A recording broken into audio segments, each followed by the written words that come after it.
Hey there, buddy.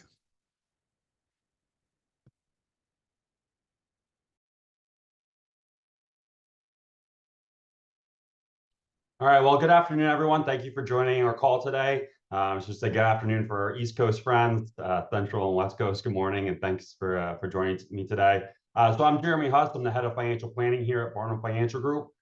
Today, what I want to go through is 6 key areas of focus for 2024.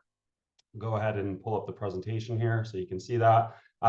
So fun fact, 2024, number one New Year's resolution was getting finances on track or saving additional money. Now, I know for some people, New Year's resolutions are long gone, but I know for the people on this call today, I know it's top of mind. So my goal today is to kind of give you a couple quick tips as far as thinking about your finances and how to get on track. Hopefully prompt some conversations, and then hopefully, most importantly, taking some action. So with that, I'm going to jump right into the presentation. So tip number one, I think, really anything that you're trying to accomplish, I think the best place to start is setting goals. You really want to make sure you have that milestone in mind, help track your progress over time. It's going to make it more meaningful. Also starting to think about having an accountability partner, much more likely to accomplish your goal if you share your goals with other people, or again, you have a trusted advisor that you're working with to help accomplish those goals and keep you on track, keep you motivated. I think to start, I'm going to get a little deep here. So this is going to be the more kind of philosophical part of the presentation, and I'll get the rest of it will be a little more technical. But really starting to think about, what is your relationship with money? Again, it's a very deep question. A lot of this has to do, frankly, with our upbringing. So how your parents raised you and just your overall financial well-being during childhood has a really profound impact on your relationship with money moving forward. So I think it's really good to unpack that. A lot of this comes from my wife is a mental health therapist, so a lot of this does come from that. But there is a lot of behavioral finance aspects to this. So thinking about, again, what your goals are, what your vision is, it's going to be a very personal philosophy. So I'll give you an example. Maybe you have young children, you're thinking about sending them to college. Now, some people will say, given unlimited resources, well, I want to make sure my children graduate without an ounce of debt. I don't want them to have to worry at all. Some people say, well, I think there's value in them having skin in the game. So regardless, even if I have unlimited resources, I still want them to feel like that there's some tangible financial impact to them to actually get value out of their college education. Again, no right or wrong there, but it's really important to understand. Some people, again, focus on the here and now. It's really all about spending now. The future is not guaranteed. So I want to live my life to the fullest and not worry about the future. And then some people are the exact opposite. Personal story, my upbringing, really profound impact. My parents divorced at a young age. Very different philosophies on money. My mom was a spender and really focused on travel and really enjoying the here and now. My dad was very much the long-term saver. I remember cutting the grass. I was like 10 years old, cutting the grass, getting paid $10. Before he handed me the $10, he's like, "What percentage of this do you want to save?" And it used to drive me crazy at the time, but obviously that had an impact on me thinking about savings and moving forward. So I think it's important just to kind of get that understanding of yourself and getting your relationship with money. Obviously, this gets much more complicated when we start to bring in another person into our lives. So if you're a married couple starting to think about finances, people have different philosophies on money. So it's really important to get some basic understanding of where that person is coming from so that you can set joint goals. My wife and I, again, have some different philosophies on money. I think my wife had 7 trips planned before we hit January 1 for the first 6 months of the year. I was like, we can't do that, right? So how do we balance that out? How do we prioritize? She wants to travel. I want to make sure we're saving. Obviously, there's things that we have to take care of too with 2 young children. So how would we balance those things out? So just trying to keep those goals in mind, motivating each other, and making sure you're working together for those common goals, I think are important, and finding some common ground and some compromise. If I could recommend a good book for couples, 8 Dates It's a quick read, but basically you're getting some deeper conversations with your significant other. And one of the conversations, one of the dates is around money and finances. Again, really getting their philosophy. So I think it's good just to get a good understanding of what your relationship with money, and then obviously you can tie it into your broader financial goals. All right, so I'm going to exit the touchy-feely stuff. Getting a little bit more specific. Again, thinking about goals. Again, number one, create goals in line with your vision and values. Again, you don't want to do something that's against kind of your belief system. So how do you prioritize and how do you motivate yourself in line with those to make sure, again, you're on solid footing to accomplish those goals over time. Also prioritize. You probably have a laundry list of financial goals you want to achieve. Some are short-term in nature, some are long-term in nature, but start to prioritize those. Work through obviously the most important ones first, and then work your way through. And then the smarter you can make the goals, the better. So I think everyone knows what SMART goals are at this point, but you have the acronym there. So specific, measurable, attainable, relevant, and timely. So the more specific you can make a goal, the more you can measure it, again, the more likely that you can actually accomplish that goal. So if you say, I want to retire, okay, I want to retire someday, that's a little vague, right? But I want to retire at 62. I want to be able to spend whatever the money, the amount is, $10,000 a month. I want to be able to travel. Okay, that's a little bit more specific.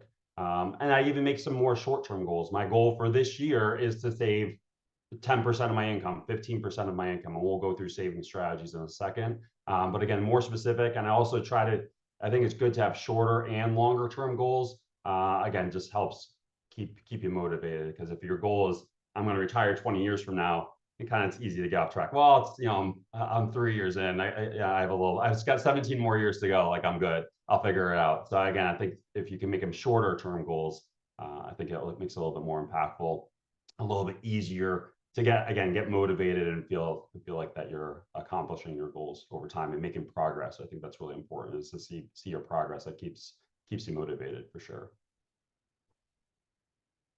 So tip 2, create your saving strategy, really in line with what we just talked about. There's some general rules of thumb here. We talk about budgets sometimes. Frankly, I'm not a big proponent of budgets. I think it's like a dirty word at this point. What I like to, when I talk to clients, I think about savings targets. So how much do we need to save this year to make sure you're on track to accomplish your financial goals, whatever that is. It's retirement, it's sending your kids to college, it's buying a home, whatever those financial goals are. But what do you need to save this year to help you make sure that you're on track to accomplish that goal? And then for me, it's all right, as long as we're saving that money, I don't care where you spend the rest of the money, right? So if you're going to Home Depot, or you have a great trip to Vegas, and that's where you're blowing your discretionary income, that's really up to you. As long as you're hitting those annual savings targets, that will help you stay on track to accomplish your goals. And for me, just working with clients, I find it's a little bit more liberating, rather than kind of going through the minutia of a line by line budget. It's, as long as you're hitting your savings targets, again, I think it's a little bit more manageable, a little easier. You don't feel like you're looking at every single penny that you're spending. It's pay yourself first, try to automate the savings as much as possible. I think that's critical. Again, rules of thumb here. I mean, 15 to 20% of income is common from a savings goal. That will be very specific depending on kind of where you are. Were you late to starting saving and you have a pretty big goal, whether it's retirement or education or home purchase, whatever it is? Did you start early? If you start earlier, you probably have relatively modest goals. You might be below 15%. So I think it's important to quantify that number, but you really want to know what that number is. And again, that becomes your annual target every single year from a goals perspective. And then also, what we think about savings, not only the dollar amount, but where are you saving into? And there's a couple different aspects that we'll unpack here. One, we talk about asset allocation. So kind of what's the ratio of stocks versus bonds? And I'm going to talk about that a little bit later. That really has to do with how much risk you're willing to take and how much risk your timeline suggests you should take. The second aspect is, where should we save from a tax perspective? A lot of times we refer to this as asset location. And if you break it down, there's really 3 different buckets that you can save into from a tax standpoint. So I'll start at the bottom left here, and I'll work my way counterclockwise. The first way that you can save is from a taxable perspective. So from a tax standpoint, this is money you've already paid taxes on. So it hit your paycheck, it went into your checking account, you invest that money. As that money grows, so to the extent it generates interest and dividends, you would be taxed in the current year. To the extent that there's capital gains and you sell something and recognize those capital gains in the current year, again, you're going to recognize that income in the current year. The second bucket is tax deferred bucket. This is you're actually getting a tax deduction up front, meaning say your income's $100,000, you contribute $10,000, it's actually reducing your taxable income to $90,000. So you're getting a tax deduction up front. The money grows tax deferred. So to the extent, again, it's generating interest, dividends, capital gains, you're not recognizing that in the current year. It's deferred until you take distributions. And then at that point, it's 100% taxable. So tax deduction up front, tax deferred, it's taxable on the back end. A couple of examples of those would be traditional 401ks or 403bs, traditional IRAs, really any type of qualified retirement plan that you have through your employer. If you're self-employed and you set something up, those are all typically, at least the traditional versions of them, are tax deferred, again, getting that tax deduction up front. And the last bucket that I'll refer to is tax favored or tax free. This is essentially the inverse of tax deferred, meaning no tax deduction up front. So let's use that same example, $100,000 of income. I contribute $10,000, doesn't do anything to my taxable income for the current year. It's still $100,000. The money grows tax deferred, just like the other bucket that I just referenced. The benefit is on the back end. It's 100% tax free when you take those distributions, assuming you meet certain criteria. Give you a couple of examples of things that fall into that bucket. Would be all things Roth, so Roth IRA, Roth 401k, Roth 403bs, Roth 457s, and then cash value life insurance. So to the extent you have a permanent policy that builds up cash value, potentially you can access that cash value on a tax-free basis. So those are the two things that really fall into that category. If you see municipal bonds on here, technically they don't fit the definition for a couple reasons. So it's true that they're free from federal income taxes, may not be free from state income taxes, depending on the state that you live in and the state that the bond's issued. Number one. Number two, to the extent if there's capital gains, so if the bond can appreciate in value over time, you sell that, that could be subject to, or that would be subject to income taxes. And the other ones that I think about from a retirement perspective, Social Security taxation and Medicare surcharges.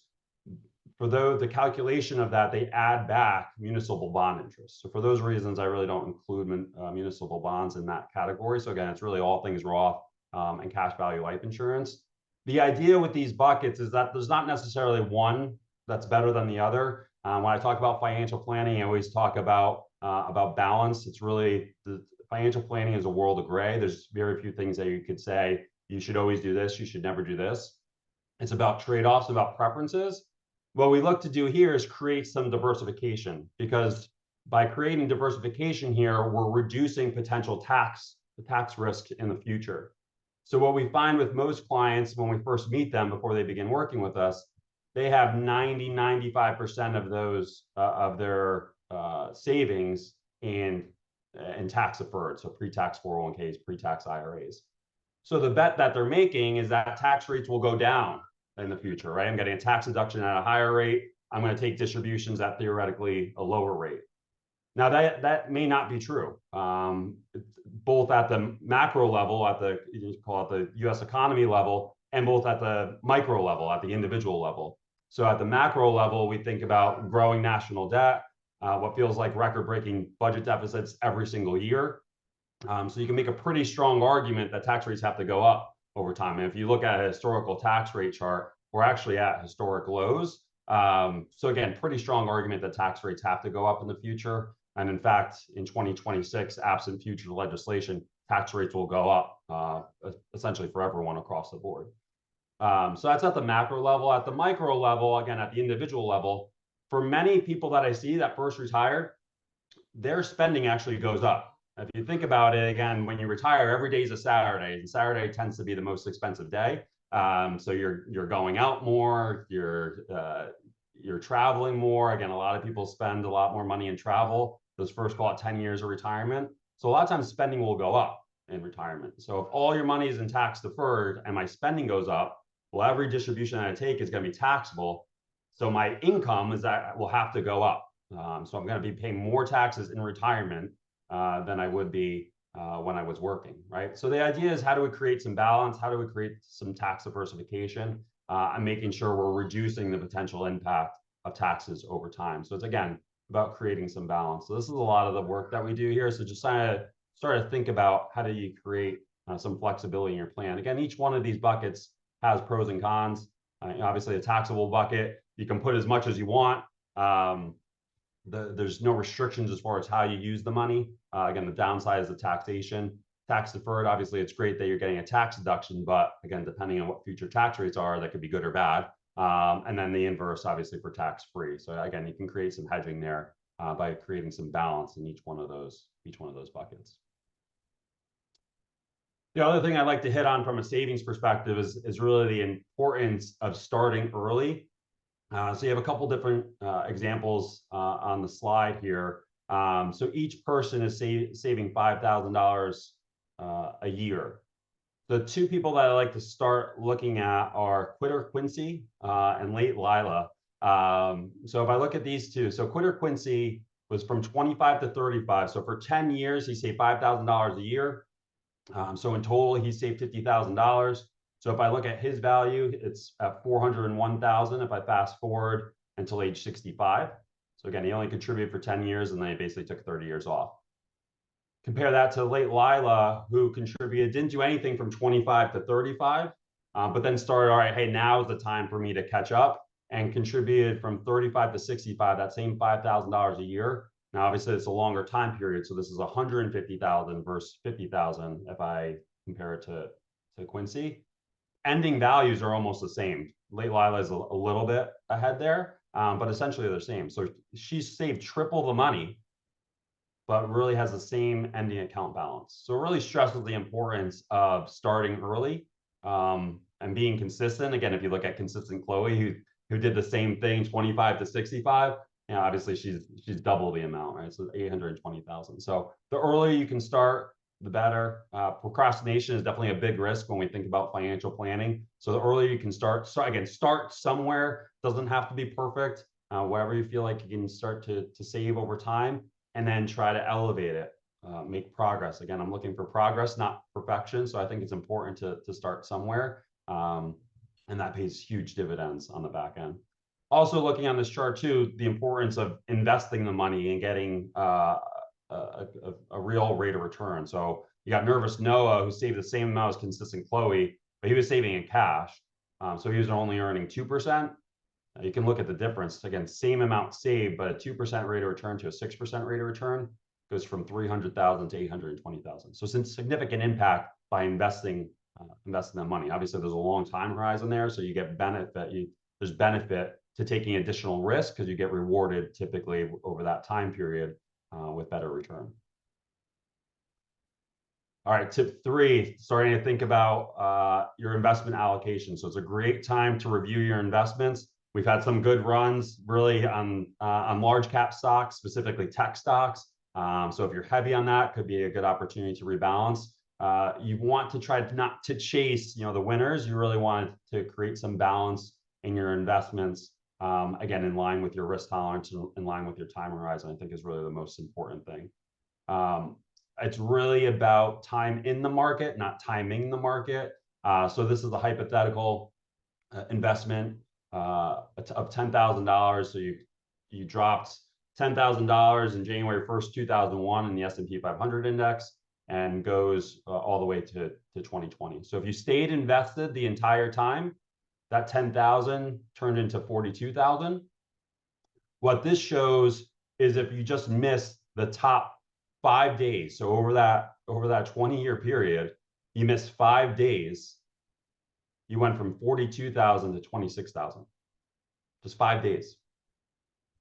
So trying to time the market, again, you're gonna typically get yourself into trouble if you miss the top 15 days, again, in that 20-year period. And you're from 42,000 to call it 15,000, top 25 days, you're at 9,000. So you can see just missing a little bit of time in the market, missing those good days has a big impact. So the moral of the story again is stay in the market. Don't try to time the market. You're gonna put yourself in a bad situation by trying to time the market. And if you look at investment performance, this is from a study that was done. The biggest determinant of portfolio performance, meaning rate of return, is your asset allocation. So again, what's that ratio between stocks and bonds? 94% of your return is based off of asset allocation. 1.8%, so call it 2% of it is based on market timing. So again, it's really important to figure out what's that portfolio construction look like, stick to a game plan, rebalance over time. That's what's going to lead you to success, not trying to time the market. And again, trying to just jump in and out of the market when you think it's hot. Because most people that do that, you typically end up, you sell low and you buy high, which is the exact opposite of what you want to do. So it's create a strategy, stick to it. Obviously review it over time, rebalance it over time, but making fine-tuning adjustments rather than these huge swings in allocations. And just thinking about, what's the best asset class to invest in, or what's the best thing I should be investing. This is a chart from 2008 to 2023. It gives you kind of high-level different asset classes. So you have fixed income in here, you have cash, small cap stocks, large cap stocks, developed market equity, emerging market equity. So you can see that they're kind of all over the map here. I mean, I think the consistent theme to look at, as I look across the chart, you very rarely see that something repeats. So nothing goes back. If I go look at 2018, 19, 20, 21, 22, 23, nothing repeats consecutively. The only thing that you see twice on here is large cap stocks. So it really stresses the importance of a diversified portfolio. What this little connected line in the middle shows is an asset allocation portfolio. So essentially a 60% stock allocation, a 40% fixed income or bond allocation. You can see it's never the best and it's never the worst. So a lot of times people are saying, well, why am I doing asset allocation? I'm underperforming the S&P 500 by, let's say last year, by 12%. Well, the reason is, again, it's going to give you long-term consistent returns, reduce the volatility, and making sure that, again, you're on track to accomplish your goals over time. So it's really important to create the strategy. Maybe your equity allocation, depending on where you are, might be a little bit higher or a little bit lower, but 60-40 is probably the most common model that we see for most people. And again, this just gives you a snapshot of a hypothetical asset allocation as far as how you would break up your portfolio. So again, this is a 60-40, so 60% equities, 40% fixed income, but then even subcategories of that. Okay, so on the equity side of things, well, how much should be in large cap? So again, those are your larger companies, as the name implies. Small cap, and there's growth or value stocks. So growth, again, high potential, value stocks typically tend to be either undervalued or they pay a nice dividend. So you typically see a little bit more consistent returns there, but you're not going to see the upside. So again, like everything with financial planning, there's trade-offs, but how do we create a well-diversified portfolio to help you accomplish your goals over time? So again, this gives you just a hypothetical example of that. All right, so up until this point, we're really focused on the accumulation side of things. So someone who hasn't yet retired and is approaching retirement. As you get to retirement, and as you're in retirement, the game changes a little bit. So starting to think about, if this applies to you, starting to think about, well, what's my approach to retirement income? Meaning, how am I going to take distributions from the assets that I've accumulated? It's easier to kind of accumulate. You're kind of stuffing money away. You have your paycheck coming in, that gives you your day-to-day. It's a different strategy now that, well, I don't have income coming in, I have this portfolio. How do I now recreate income? And there's a bunch of different approaches to this. I'll give you a couple in a second. But again, really making the distinction there between the accumulation stage of retirement and the distribution phase of retirement. And with distribution retirement planning, there's a whole new host of risks that we really need to address in the context of your financial plan. So these are the most common. So 5 risks for retirement. So number 1, longevity, meaning living too long. So people are obviously living longer and longer. We want to make sure that we're accounting for that in your financial plan, in your retirement strategy. Retiring, having an end date of age 80. If you look at a married couple age 65, there's a 25% chance one of them will live to age 95, a 50% chance that one of them will live to age 90. So again, longevity is there. We want to make sure that you're planning for it, making sure your portfolio is there to last over time. The other risk to consider is inflation.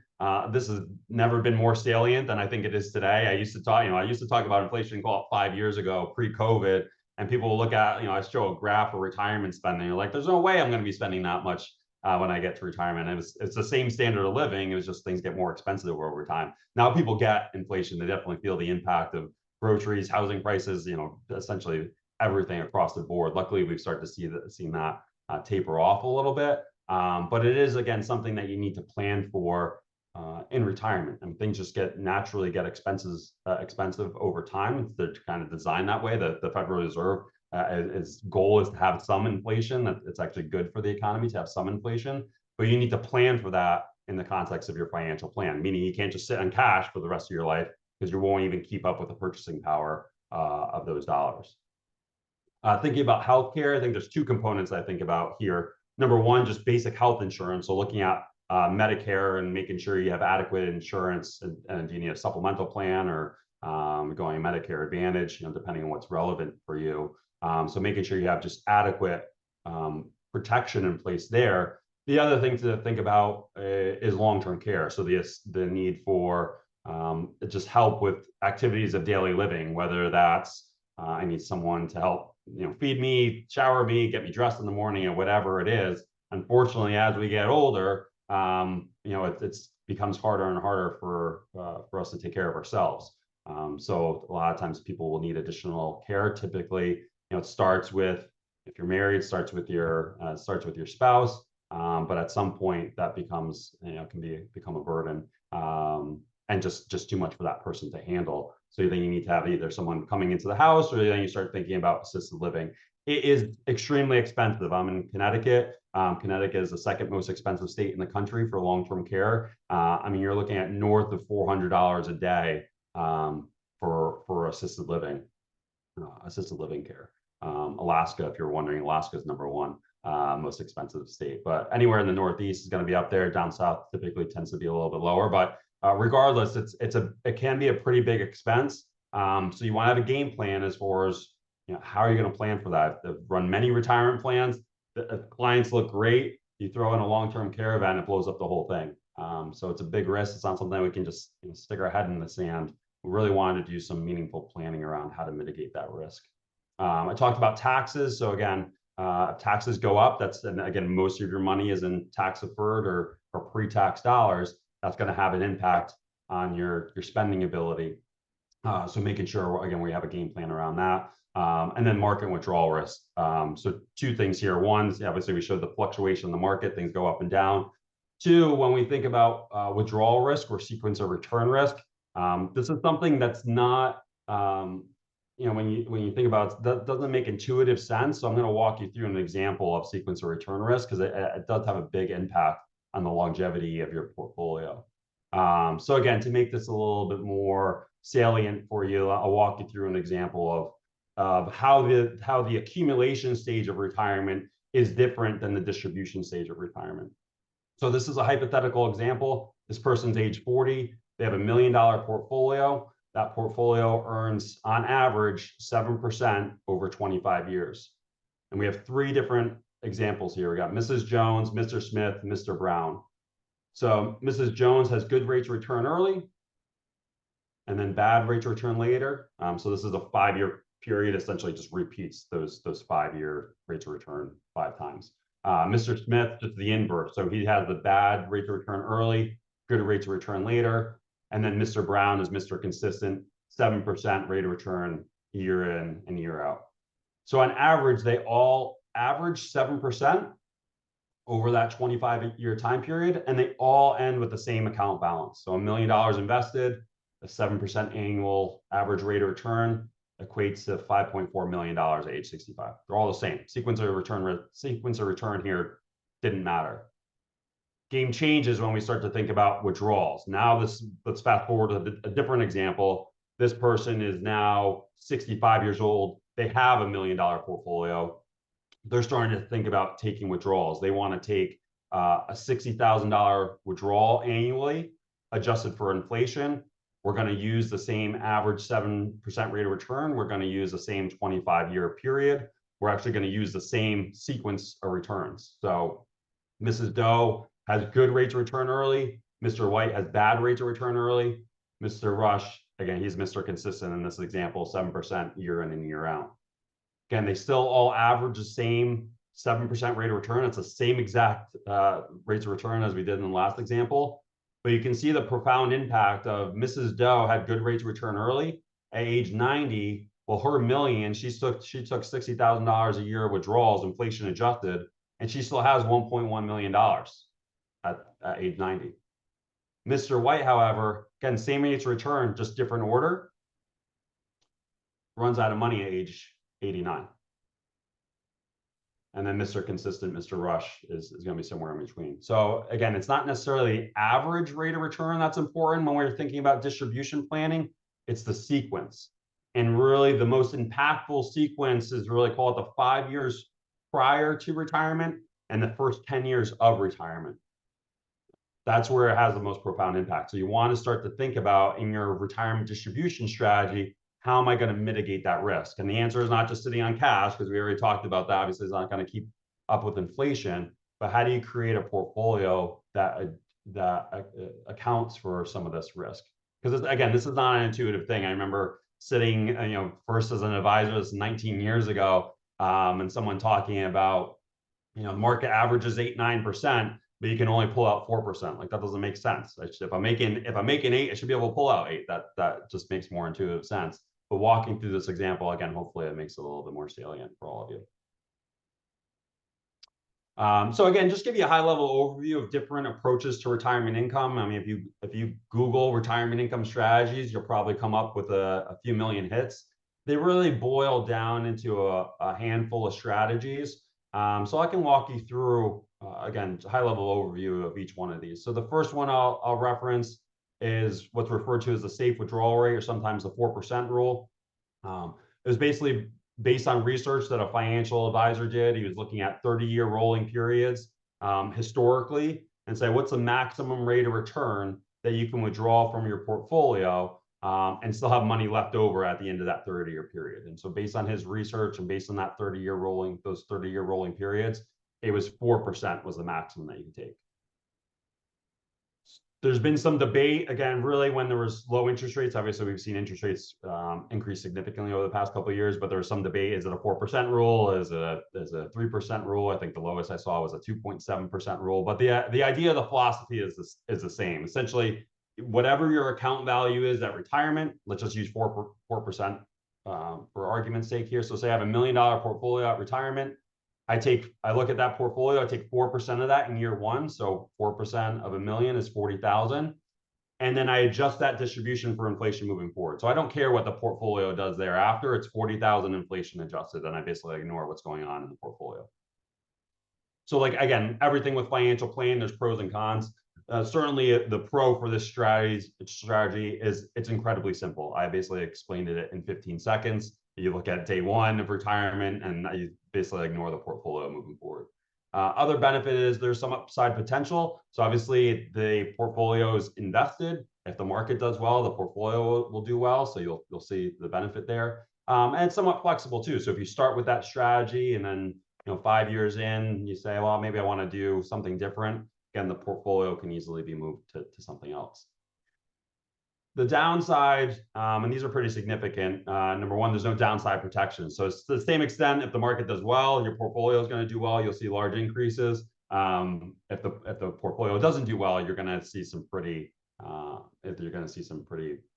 big drawdowns in the portfolio. And again, large fluctuations in the portfolio. So you're going to see a lot of ups and downs there. For most people that I talk to that are approaching retirement or retired, That's not how they want to live their life. They want to be able to enjoy and travel. They don't want to be glued to CNBC every day and wondering, is this the day that I should be taking distributions to pay for groceries? Like that's just not typically a good way to live. But there are some people, again, that take advantage of this strategy. Another strategy that I'll review with you is what's referred to as the bucket strategy. There's different variations of this. I think I've seen 2 buckets on the low side. I think the maximum I've seen was in like 9 buckets. Most common's 3. The idea here is we're essentially bucketing our assets based on when we think we'll need them. So, and then we allocate accordingly. So I'll give you an example. So my first 3 years of expense need in retirement, I have that invested very conservatively. A lot of times that's in cash, or maybe I'm using laddered CDs or something like that. My midterm bucket or my moderate bucket, I'm trying to get a little bit of a higher yield. So typically I'm using something like maybe a laddered bond portfolio, or fixed annuity rates have come up. I mean, fixed income we've seen come up in general. So a good opportunity there. Maybe I'm rounding that out with some dividend paying stocks. Again, give you a little bit of a yield on dividends. Dividend paying stocks tend to fluctuate a little less from a price perspective, so a little safer. And then your third bucket there is your more aggressive bucket. So that's where you're getting the long-term growth and appreciation. There's going to be some swings in it, but I really don't need to touch that bucket for, call it minimum 7 years, depending on how you structure it. So the idea is, again, the benefit, we're protecting assets that are earmarked for the near term. So again, it does help reduce that sequence of return risk. Again, if I put all this together, still a well-diversified portfolio, so you're still going to get the same upside potential as you would in that safe withdrawal rate. The downside is it does require some maintenance, meaning, well, all right, I get it, set it up for retirement, here's how it's structured, but 1 year into retirement, well, now I've depleted a year of expenses in that short-term bucket. Do I keep going? Do I replenish? And if I replenish, what bucket am I replenishing from? So you want to have a strategy and a game plan as far as how you replenish those buckets. It's a really key aspect of that. Another strategy is a buffer strategy. This is essentially creating a pool of money that you can access in the event of a market downturn. So the idea is, again, I never want to withdraw from a down portfolio, going back to that sequence of return risk. So again, I'm creating that pool of money, still a diversified portfolio with the rest of your assets. So again, you still get that upside potential. This strategy, unlike the other ones, does typically require some planning well in advance. So there's some common things that you can use here. Cash value life insurance, typically, specifically whole life is a good asset that you could potentially use here. Does provide some consistent rate of return. It's not correlated to the market. The principal will never go down on that policy. Other ones like a reverse mortgage could fit well here too. So tapping the equity in your home. You could look at as equities rebound, as your portfolio rebounds, you can replenish that or pay back the loan for the reverse mortgage. So that could be an opportunity too. So again, that's one that you really want to do some advanced planning around to think about. And then the last one I'll hit on is income flooring. So the idea here is providing guaranteed income to cover your expenses and guaranteed lifetime income. So again, by definition, obviously, income that you can't outlive. Obviously, the benefit is that it's creating that predictable lifetime income. You know what to expect. It's not correlated to the market, so you don't really care what the market does in that context. Downside is that there's some limited flexibility. So typically, once you're in that type of strategy, you're kind of locked in. So it will also limit your upside. So again, if the market does well, you're kind of already locked into that strategy. And then depending on the solution or strategy that you're using, may require inflation protection. So a lot of them will just create level income for life. As I've mentioned, things get more expensive over time. So you got to figure out how you're going to keep pace with inflation. So what we find for most of the clients that we work with, it's usually, I kind of walk through this diagram with them. There's a couple strategies that they like. So the idea is combining a couple. So how do you create a customized solution for you based on your preferences, based on your risk tolerance, and create something, again, that's a meaningful strategy for you. So you don't have to just pick one and you're all in on that strategy. You can kind of create some balance here as well, which I'm a big, as you've heard throughout, I'm a big proponent of creating some balance, give yourself options. We certainly don't know what the future holds, unfortunately or fortunately, depending on how you look at it. So how do we create some flexibility in our plans? How do we create some safety, but also give us the long-term growth that we need?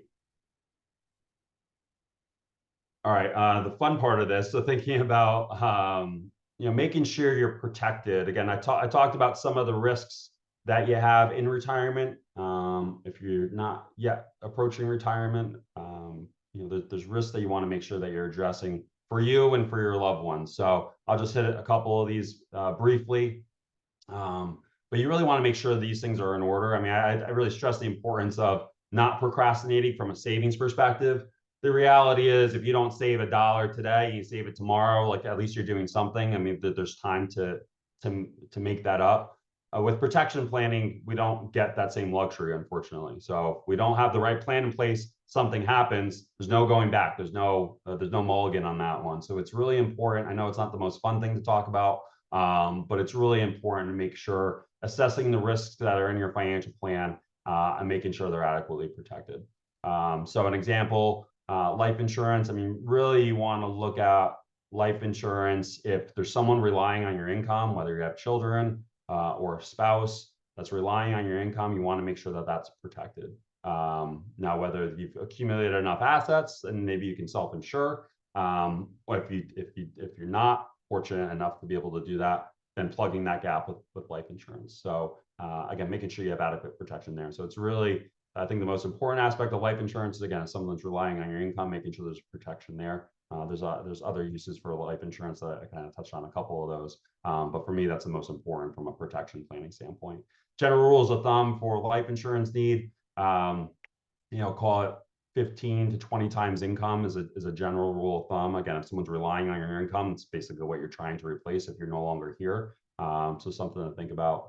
Similarly, disability. So if you're unable to work, so if you're to work or too sick or too injured to work, and again, unfortunately, you still have bills to pay. If people are relying on your income, you want to make sure that's protected. So typically that's done through disability insurance. A lot of people do have some coverage through work. It's really important to understand, well, what does your group coverage actually cover? So if you get a large bonus, you want to look at the plan. Does it cover your bonus? A lot of plans will have caps on how much they pay out. So if it's 60% and you make $100,000 a year, but maybe the policy cap is only $3,000 a month. So I'm well over that cap. So I'm maybe capped at 3,000. So I'm only covered 36% of $100,000. So again, I think it's important to understand what that coverage looks like. And then what is the benefit that you receive? Is it going to be taxable or tax-free? That's going to have a huge impact, obviously, on your spending power. So I think it's important to understand that, looking at a supplemental policy if it makes sense. Long-term care, I just touched on. Again, that landscape has changed quite significantly over the past 5+ years. So there's a bunch of different options there. So again, maybe you can self-insure. Let's take a look at that, build that into the plan. Is there a way to replenish assets if you do use them? Or does it make sense to look at insurance to offload that risk? Health insurance I talked about, and really on the retiree side, but obviously if you're still working, again, many people get coverage through their employer, but you want to make sure it's accurate as it covering the needs that you have. Similarly, auto and home, again, we have state mandates and laws as far as how much coverage, what's the bare minimum coverage. A lot of times that's not enough for a particular situation. So it's really important to work with someone that you trust, that can say, based on your financial situation, here's how much coverage you have. You never want to be in the spot where you thought you were protected, something happens and you're not. And now someone's going after your personal assets because there's not enough insurance there. So you want to make sure that you're protected there. And along with that, does it make sense for you to have an umbrella policy or excess liability policy? So this would provide additional protection over and above what's on your auto and home. Those policies are typically very inexpensive. So depending on your total net worth, your total assets, might be a good idea to get some additional coverage there. Again, incredibly important. I know it's not the most fun topic, but I wouldn't be doing my job if I didn't at least hit on these and making sure, give you something to think about, at least assess where you are today and are there gaps there, and what's the most cost-effective way to do that in the context of your overall financial plan. And then lastly, estate documents. So when I talk about estate documents, there's really core documents that really everyone should have. So when I think about basic documents, it's your will. So this obviously says where property goes if you're no longer here. Typically, we'll also name guardian for your children.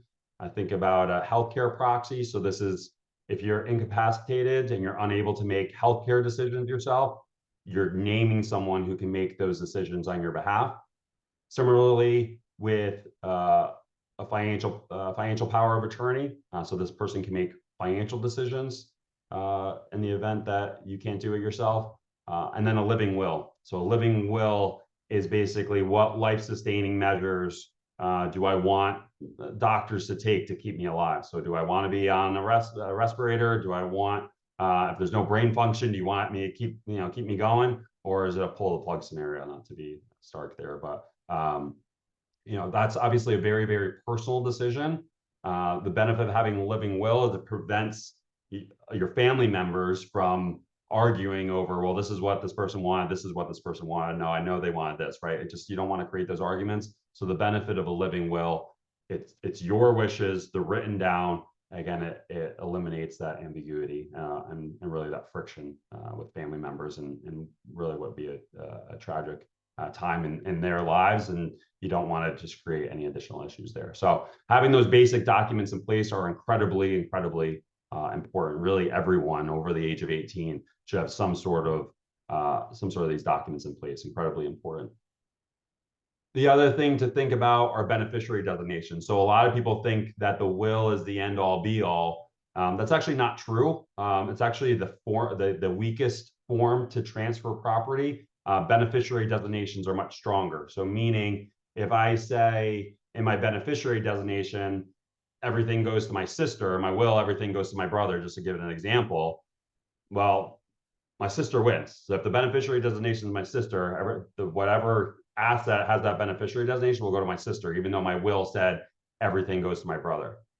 So it's really important to understand that and making sure that there's alignment there. And making sure, again, and there could be very good reasons why I'd have a different beneficiary designation than what's outlined in the will. But you just want to make sure you have that fundamental understanding. Critically important.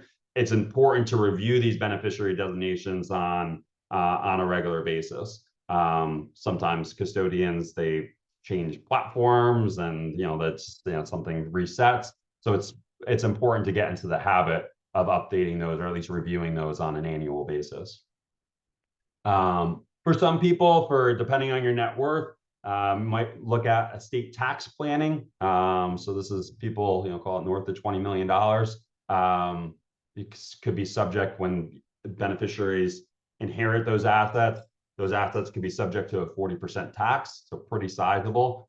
So if you fall into that category, you definitely want to make sure you're doing some planning there to reduce the tax impact. There's lots of different strategies that are available there, but so you definitely want to explore what those look like. Again, 2026, those numbers will be cut in half.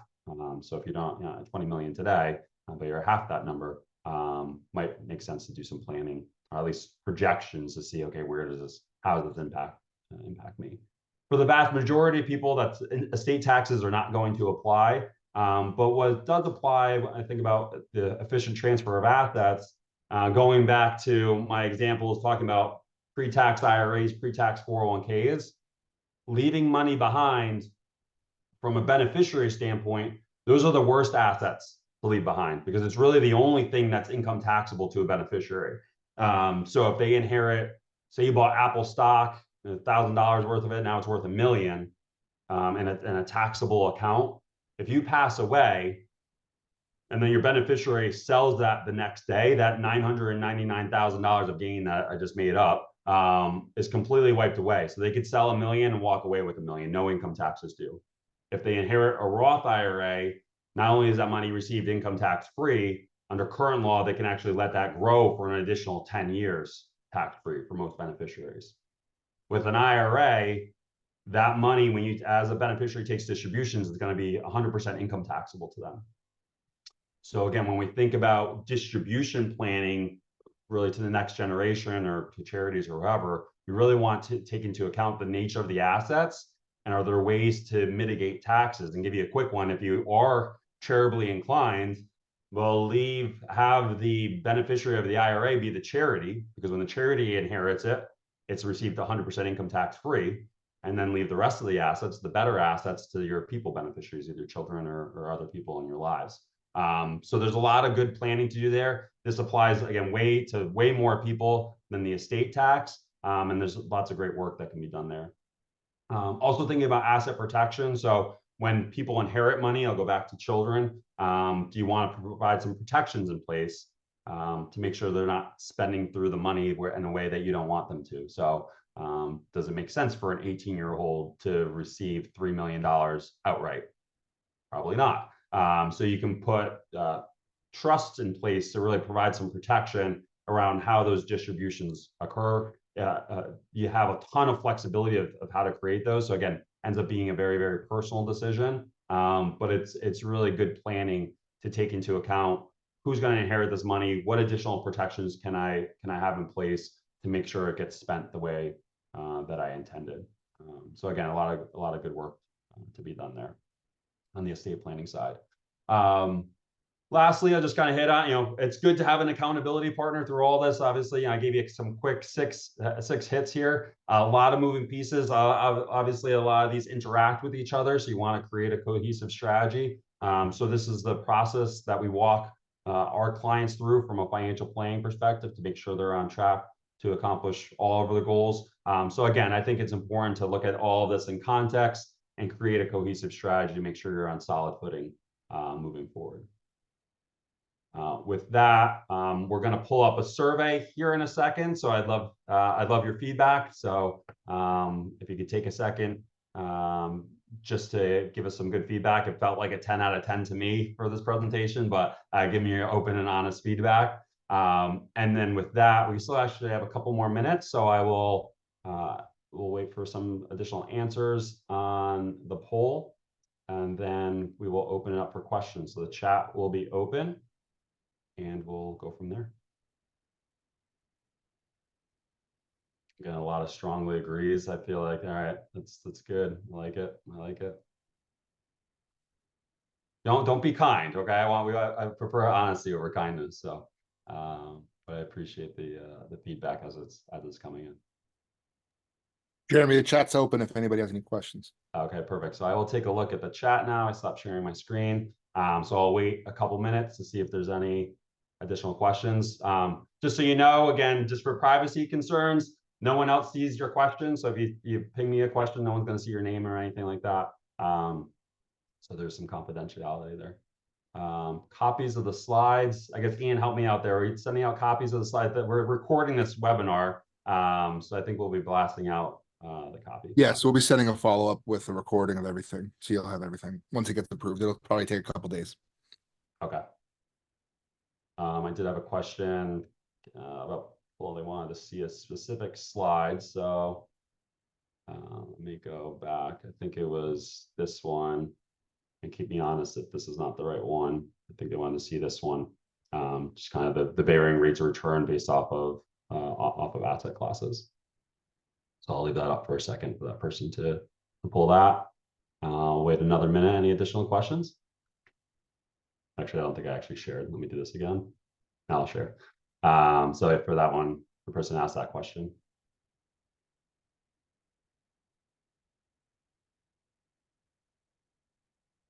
Let's see.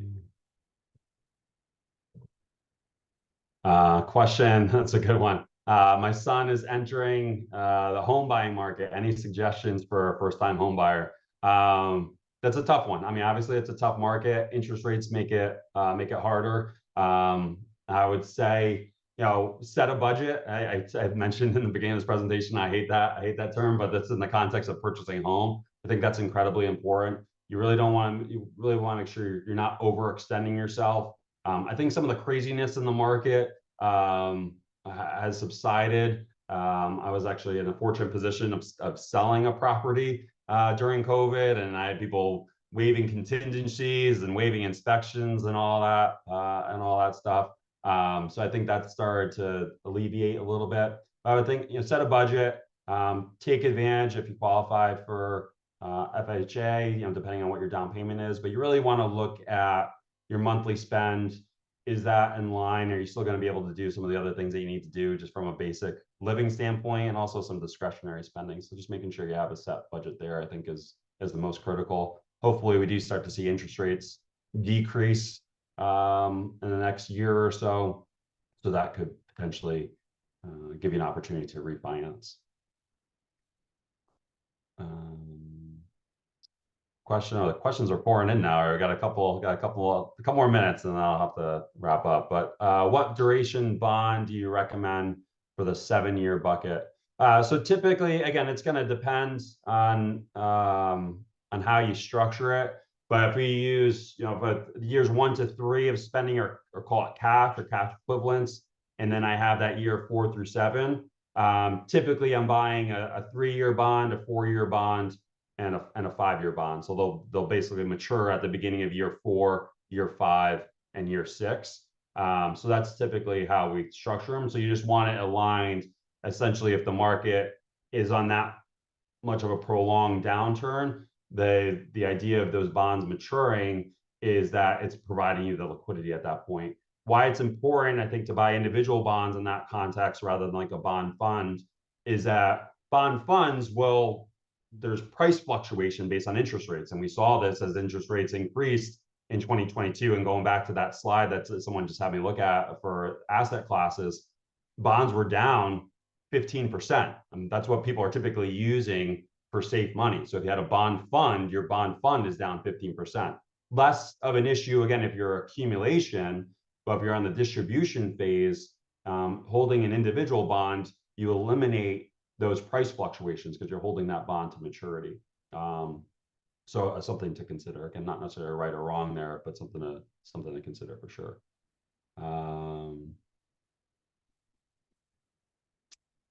I'm retired and have an income stream, plus I have long-term care. Do I still need to have a buffer on hand? So it's a good question. So again, obviously it's going to pertain to your particular situation. How much if your pension is fully covering your expenses and you don't have to withdraw from your assets at all, then you probably don't need a buffer. Your assets, then now you're really thinking about, there's going to be assets left over. How do I transfer them most efficiently? If the answer is, well, I'm still pulling from some, then yeah, you still want to have some sort of distribution strategy of how you're going to take withdrawals from those investments. So it applies, but again, going back to, there's many different ways to create retirement income. It's really going to be, what's important to you, getting some education on the various options, and then again, making a customized solution for you. I think that's what's most important. All right, with that, we are up on time. I appreciate the interaction there at the end. Obviously, if there's any additional questions, if you're working with an advisor, feel free to reach out, or you can reach out right to Barnum Financial Group. Again, hope you enjoyed it. It looks like we got some decent survey results. So again, I appreciate that. But with that, have a great day.